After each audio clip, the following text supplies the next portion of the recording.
लाकुवा thermal में दूसरे दिन रात को मोमबत्ती की रोशनी में श्रमिकों का विरोध जारी।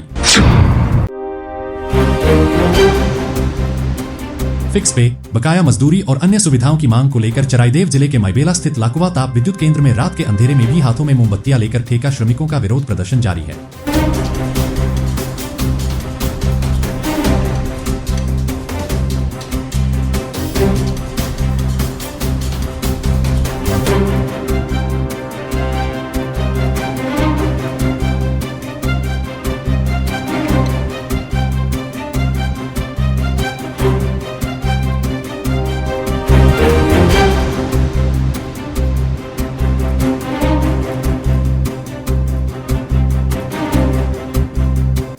दूसरी ओर अगर मांगे नहीं मानी गईं तो 16 सितंबर से अनिश्चितकालीन भूख हड़ताल की चेतावनी दी गई है।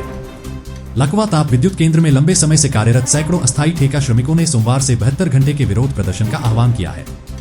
Assam power generation corporation limited के अंतर्गत आने वाले इस ताप विद्युत केंद्र में काम कर रहे ठेका श्रमिकों की बकाया मजदूरी बढ़ाने, लंबित भुगतान करने और श्रमिकों के लिए अन्य सुविधाओं की व्यवस्था करने जैसी कई मांगों को लेकर ठेका श्रमिकों ने सोमवार सुबह 6 बजे से 72 घंटे की हड़ताल शुरू की है। ताप विद्युत केंद्र के महाप्रबंधक के कार्यालय के मुख्य प्रवेश द्वार के सामने विरोध कर रहे श्रमिक हाथों में मांगों से संबंधित तख्तियां लेकर तीव्र विरोध प्रदर्शन कर रहे हैं। उल्लेखनीय है कि ताप विद्युत केंद्र के अस्थायी कर्मचारी मंच ने श्रमिकों की समस्याओं के समाधान के लिए कई बार प्रबंधन को लिखित शिकायतें दी हैं, लेकिन प्रबंधन द्वारा कोई ध्यान न देने के कारण आंदोलन की घोषणा की गई है। मथुरापुर से Islam Ahmed. Assam state outsource power workers union Maibela শাখায় এই প্ৰতিবাদী কাৰ্যসূচী যোৱা 9 তাৰিখ পুৱা 6 বজাৰ পৰাই আমি এই প্ৰতিবাদী কাৰ্যসূচী আৰম্ভ কৰিছোঁ 72 ঘণ্টীয়া।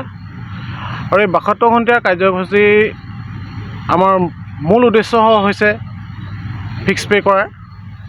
ফিক্স পে কৰাৰ মূল উদ্দেশ্যটো এই যে কাৰণ আমাৰ ইয়াত আজি 14-15 বছৰ ধৰি বহুতো ল'ৰা কৰ্মনিয়োজিত হৈ আছে ঠিকাদাৰৰ আণ্ডাৰত। এই ঠিকাদাৰ আণ্ডাৰৰ পৰা এই ল'ৰাখিনিক আমি বৰ্ডৰ আণ্ডাৰলৈ নিবৰ কাৰণে আমি কেইবাবাৰো বৰ্ডক কাকতি মিনতি কৰিছিলোঁ, কাৰণ ঠিকাদাৰ আণ্ডাৰত কৰি থাকিলে আমাৰ বহুতো আমি সমস্যাৰ সন্মুখীন হৈছোঁ। আমাৰ ভৱিষ্যতৰ কথা আহি পৰে, ইয়াত ঠিকাদাৰ আণ্ডাৰত কৰি থাকিলে হয়তো আমি ভৱিষ্যতে আমি একো এটা নাপাম। সেইকাৰণে আমি কেইবাবাৰো আমাৰ APGCL কৰ্তৃপক্ষক কেইবাবাৰো কাকতি মিনতি কৰিছোঁ, কাগজ পত্ৰও দিছোঁ, কিন্তু আজিলৈকে আমাৰ তেওঁলোকৰ পৰা কোনো এটা সদুত্তৰ নাহিলে। সেইকাৰণে আমি কোনো ধৰণৰ সদুত্তৰ নোপোৱাৰ কাৰণে আজি আমি এই 72 ঘণ্টীয়া কাৰ্যসূচী ল'বলৈ আমি বাধ্য পৰিছোঁ।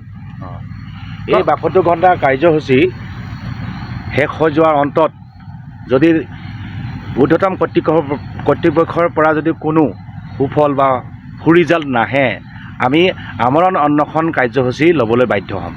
16 তাৰিখ শেষ হ'ব কেতিয়া?